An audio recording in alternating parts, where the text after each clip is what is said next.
She'd say, Rhonda, I engage in these conversations and they're boring. You know, we're not connecting on anything. I haven't found the right people, I think, and I'm just not making any connections.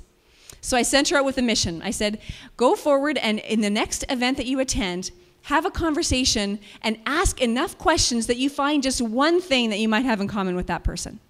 So off she did. She went. She took the challenge. And at the end of it, she came back a week later in our coaching and she said, Rhonda, had a big gem moment. Had a big realization. I was midway through my third conversation at this event and it hit me. I'm a snob.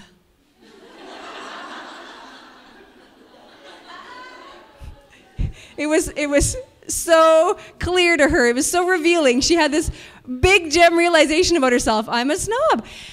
And I think that really there's a tiny snob inside of every one of us that peeks out every once in a while.